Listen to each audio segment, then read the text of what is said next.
Welcome back, fight fans. In today's video, Dana White says he's unsure if Conor McGregor or Jon Jones will ever fight again.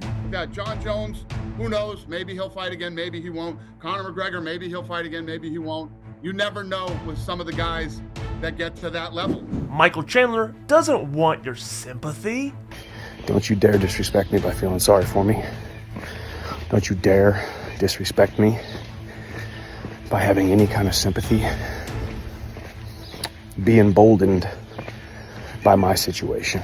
Bo Nickal gives his thoughts on Conor's injury and what's next for Conor. Dana White says he has no idea what's wrong with Khamzat Chimaev. It's not like he's over here in this country and we've had doctors here look at him or anything like that. He's sort of out of touch, so it's tough to deal with. Colby Covington calls Strickland a hypocrite. Sean changed his life, so he's kind of hypocritical to be saying this. And Pereira steps on the scales to see how much weight he has to cut in order to fight at UFC 303. We have all that and more in today's video, so don't be scared, homie. Knock out the like button, subscribe to the channel, click the bell notification, and in the words of Big John McCarthy, let's get it all! To say that it's been a wild few days for UFC boss Dana White would be an understatement. Fans were buzzing about Conor McGregor's injury and whether he'd pull out of his big UFC 303 fight against Michael Chandler. Dana White jumped on the Jim Rome show to talk about the madness and what's next for UFC 303's main event fighters. For Michael Chandler, Dana thinks he'll wait for the McGregor fight to be rescheduled, but he's also open to finding Chandler a different opponent. Quickly, where does that leave Chandler? Chandler, I think poor Chandler wants to wait for Conor McGregor, man, and but whatever he wants to do. If he wants to get a fight this summer, we'll do whatever he wants. He's one of the greatest athletes I've ever worked with. He's a good human being, and I like him a lot. Whatever he wants to do, we'll figure out for him. He's a good dude, man. Michael Chandler's really a good dude. Hey, Dana, don't disrespect Michael Chandler by giving him your sympathy. He doesn't want it. Well, it's Monday morning. On the trail right now, getting my mind right, thinking about what has transpired over the last couple of days. Obviously, you guys saw it all. Got the rug pulled out from underneath me at the last possible moment. Had just got done with my last sparring session Thursday morning. Had been hearing rumblings since Monday, obviously, but really got the call about an hour after my last sparring session was completed. An hour after a celebration. Anybody who has trained for a fight or anybody who has gone through a training camp for something, you go through a really hard block, and then in order to peak, you get toward the very end to where you don't go hard anymore as to throw yourself into the fire and take the chance of injuries, overtraining, bumps, bruises, cuts, all those different things. And I had just gotten done with that. The happiest and healthiest and hardest to kill, most dangerous man I have ever been in my entire life. In that moment, to 30 minutes later getting a phone call that all of that was for naught. Or was it? Reminds me of the story about the man at the bottom of the hill where God comes to him in a vision and says, I need you to push this rock. And the man pushes it and pushes it and pushes it. His shoulders are bleeding, his hands are bleeding. He is dead dog, tired, exhausted. Finally quits and looks up and said, God, why would you tell me to push this rock up the hill if you knew I wasn't going to be able to do it? And he said, son, you misunderstood what I said. I didn't tell you to push the rock up the hill. Just because the rock was at the base of a hill doesn't mean I was telling you to push the rock up the hill. I was just telling you to push the rock. Tell another Jackal story about Christopher Walken and a mane and a lion and Vitor from back in the day. Sometimes in life, the best thing that you can be is just obedient to the cause, obedient to the grind, obedient to the process. And the result is going to take care of itself. Whether that result is a letdown, whether that result is a delay, whether that result is a set of circumstances in which are out of your control. So what do I do now? A little bit of uncertainty in my life. When's this fight going to happen? What date would it be rebooked for? What venue? How bad is the injury? Reports have come out that it's not that bad, just needs a little bit of a delay, but it's still no guarantees. But I thrive in the no guarantees. Just a walk-on kid from High Ridge, Missouri, who has continued to trot in a forward trajectory no matter what the opposition, no matter what the circumstances, no matter what the situation. It's not up to me to will outcomes into existence. It is up to me to do the work. We let the work talk. We do the work, and we do the work until we become undeniable.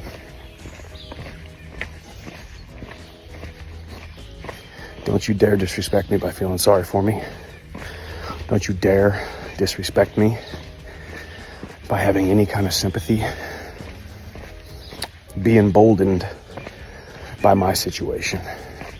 Be emboldened by my steadfastness and my immovability of hitching my dreams to a shooting star and continuing to move forward. If you've been on this journey with me for a long time, you know how I operate. You know where my mindset is, where my mental is. And it is nowhere near down in the dumps. I am emboldened by this test, and this test ain't done yet. And this test shall turn into part of my testimony. So we keep moving forward in the face of adversity with complete disregard to previous failures, previous setbacks, previous things outside of our control, and future opposition. Bad news for Chandler, though. He might be waiting a while. The McGregor versus Chandler fight was rumored to be rebooked for August or September, but Dana's not making any promises. With McGregor's age and his massive fortune, don't be shocked if he decides to call it quits for good. Because you've said this so many times on the show, when you have $100 million in the bank, there's less reason to get up and get punched in the face every day like Conor, and who knows what that number is now. Is there a chance that we've seen the last of Conor in the cage? It's a great question. When guys get up to that, Conor's going to be 36 in July, and yeah, he's got plenty of money, and you know, I don't ever look at it. I don't ever think that guys like that, Jon Jones, who knows? Maybe he'll fight again, maybe he won't. Conor McGregor, maybe he'll fight again, maybe he won't. You never know with some of the guys that get to that level. You never know if you're ever going to see him again. Middleweight contender Bo Nickal weighs in with his thoughts on the whole Conor McGregor and Michael Chandler fiasco. Conor McGregor out of UFC 303. And this is the report that I heard. Conor McGregor is out with a right nostril strain from doing too much fun dip. And that's what I heard. Me and Dana had a long conversation about trying to get it figured out with all the new matchups today and everything. But yeah. And people are saying that he's never going to fight again now. No, I heard he's fighting in like 2 months. They're doing it in August or September. Am I doing the Sphere in September? That would be crazy. What do you? So legitimately, he did hurt his knee. That's what they're all saying. Yeah, that's what I heard too. Not sure what it was exactly, but obviously something pretty significant. I think the fight's gonna happen. I just think it's gonna happen later this year. Chandler's waiting that out for years if he has to. I saw this. I love Chandler, but I saw this tweet. It was so funny. It was a screenshot of like a text message. It was like, it said like, "Hey man, it's Michael Chandler. Can I borrow $500?" And then it was like, somebody was like, "What?" And he was like, "I'm gonna jump off a bridge."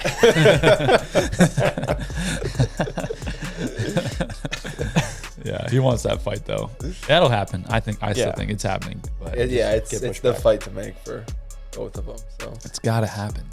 Yeah. I mean, the build-up's way bigger now. It's probably gonna be, the longer they build it up, the bigger it'll be. Yeah. Right. Like I think that's. Hopefully, he just doesn't need surgery, Conor. Oh yeah, I hope not. Then that would take the fun out of it. Like be terrible. 9 months. I don't think it. Well, so my idea was he tore some ligament in his knee that he didn't really need. Like right, like that one that's not that. It's most of them, yeah. I mean, none of them are that important. But do you know what I'm saying? Like partial tear, like something not like significant, but not you could fight on it. Right. And he just wasn't able to suck it up. Is my I don't think theory. so No, because he- he's literally torn his ACL and fought. Yeah, it had to have been something pretty bad. Yeah, it's bad enough. Well, I think too, like, he really wants to win this fight. Yeah. Like, this is big, you know? This is comeback fight from massive, broken tibia. Yeah. Like, it's a big fight for him. Yeah. So, I mean, if he wins this fight, then, you know, his fighting career is kind of back. Yeah. If not, then He rides off in the sunset I don't know. Yeah, I don't know what happens. with a bottle of Proper 12. UFC middleweight contender Khamzat Chimaev has once again hit a roadblock in his pursuit of the title after withdrawing from the biggest fight of his career. The Chechen was supposed to be taking on former middleweight champion Robert Whittaker in the UFC Saudi Arabia main event this coming weekend, but a few days ago, Dana White announced that he was out due to medical issues. Fortunately, the promotion managed to find a replacement in Ikram Aliskerov, who will be stepping in to fight Whittaker in the main event. Chimaev last fought at UFC 94 back in November of last year, where he narrowly beat late notice step-in Kamaru Usman over a 3-round decision. Since then, he hasn't fought as he continues to run into issues like acquiring a visa to compete here in the States. Following his win over Usman, the promotion booked him in a #1 contender fight against the Reaper, with the winner likely securing a title shot at 185. Dana White has admitted that they still don't know what Chimaev's ongoing health issues are and explained the reasoning for canceling the fight. Let me ask you about Khamzat Chimaev for Saturday night. He's forced out with a, quote, violent illness. Listen, from the very first time I saw this guy, I hit you up with, like, dude, this guy is incredible. You've told me many times this guy could fight every day if you let him. He loves to fight. What is he dealing with, and how bad is it? Yeah, it's a good question. The problem is that we really don't know. Every time this guy gets close to a fight, like I saw video footage of him on the ground, violently ill, and he was hospitalized again. So he hadn't trained for like 3 or 4 days or 5 days. I don't know exactly what the number was, but we could not put him into a fight next weekend. Any sense of how long he'll be out, and how concerned are you? Yeah, I mean, you said it best yourself. I mean, I saw this kid on Fight Island. He wanted to fight the next weekend. I let him fight the next weekend. He looked incredible. You know, he's been on this tear. And then, you know, lately it's been hard to get him into the octagon. Every time he gets close to fighting, he gets really sick. I don't know what to say, or, you know, it's not like he's over here in this country and we've had doctors here look at him or anything like that. You know, he's sort of out of touch. So it's tough to deal with. Fighter pay has always been a hot topic in the UFC, and it's not going away anytime soon. Just last week, former middleweight champion Strickland went off on the UFC, calling their pay, quote, utter garbage, while also taking shots at Bare Knuckle Fighting Championship. Sometimes you gotta have that craziness to you. It's fucking, I'll do whatever it takes. But no, just doing the fucking right things, man. Like, the UFC doesn't do the right things. It doesn't fucking do the right things. It doesn't do the right things with most of their rosters. Like, if you go look at, what these fucks are, the guys that run the UFC, what they're making to what guys get paid, it's fucking shit, dude. The UFC does not do the fucking right things. But here's where things get interesting. Colby Covington, the 3-time welterweight title challenger, who's no fan of Sean, jumped in to defend the UFC. He basically told Strickland to quit being a hypocrite. You know, Sean changed his life, so he's kind of hypocritical to be saying this. You know, now he lives in like a really nice, like, mansion-style type house, you know, has great cars and has money in the bank. So who is he to say this? You know, he's literally being a hypocrite too. Like, he's just talking about the guys that just start in the UFC. He's talking about the 10-10 pay. Yeah, that's when you just get your first fight in the UFC. Oh. Let's talk about what he's making now. He's making guaranteed at least $500,000 to $1.5 million in that range. Yeah, interesting. Because if you could punch in, Alicia, talk about that. Because everything is nuanced. It's not like, well, I make no money and I make $1 billion. Yeah. Go down to the actual picture, Alicia, and punch in on that. This 10-10 thing. Yeah, explain 10-10. That's like the starting fee, which they've raised it. It's like 14 and 14 now. That's for your first fight in the UFC. You get paid $10,000 to show, $10,000 to win. When I started in the UFC like 12 years ago, I've been to the UFC about 11, 12 years. It was 6 and 6. I got paid $6,000 to show, $6,000 to win my first UFC fight. So people. Thanks, really, Joe Biden. Yeah. Biden actually help fighters. Yeah. But you know, that money, like, as a first-time fighter in the UFC, you haven't made the UFC any business. You haven't done anything for the company. So why do you think you deserve to get handouts and get paid? If you go 0-2 on your first contract, you don't win any fights. How should you ever deserve to get paid or get healthcare? You did nothing for the company. You added no value, and you made the company no money. So Sean's in the wrong here again, and I don't know why he's so mad about the UFC. They made him a millionaire too. So he got molested as a kid by his dad allegedly. So why is he talking bad about the UFC? He's from a broken home. Now he's in a fucking nice home. We all know that Alex Pereira is a beast. He's already done so much in his short mixed martial arts career, and yet many already see him as an absolute legend. Now, as we look ahead to next Saturday, he's set to put together something even more special. He's set to defend his UFC light heavyweight championship on short notice, taking on Yuri Prochazka for the second time. The reason for this is simple. Conor McGregor is out, and the UFC knew that they had to put together something that was great in order to avoid mass resales, but of course, that's likely to happen either way. But with Pereira being one of the most popular fighters in the sport, you have to imagine this change will leave a lot of hardcore fans feeling happy. But there's a small problem. Poatan needs to cut weight. He's a big guy and had to cut a lot in order to cut down to middleweight, where he won his first UFC title. For this one though, he'll still have to put in a lot of work in order to hit the mark on the scales. At this moment in time, Alex weighs 227 pounds, with the light heavyweight title limit being 205 pounds. That means he needs to cut 22 pounds in order to compete for the belt. At the same time, we imagine Yuri Prochazka will also have to cut a decent amount of weight, but we'll have to wait and see how it all plays out. Now let's take a look at the top 3 comments left on yesterday's video. At Alvin Hem says, Topuria is digging his own reputation grave. At The Evil Genius says, the UFC and Dana White will do just about anything now that everyone has canceled their pay-per-view. LOL. Yeah, people are definitely going to spend to see this boring main card. I mean, at The Evil Genius, I'm going to spend money to see it. I think it's a great card. At HP23569 says, no way does the dog bender deserve another title shot. If you want your comments highlighted on tomorrow's video, simply comment down below. We'll highlight the top best comments, good, bad, or indifferent, and feature them in tomorrow's video. And that does it for today's video, but make sure you're liking this video, subscribing to this channel, and clicking the bell notification so you can get notified every time we drop a new video. And in case you missed it, check out yesterday's news.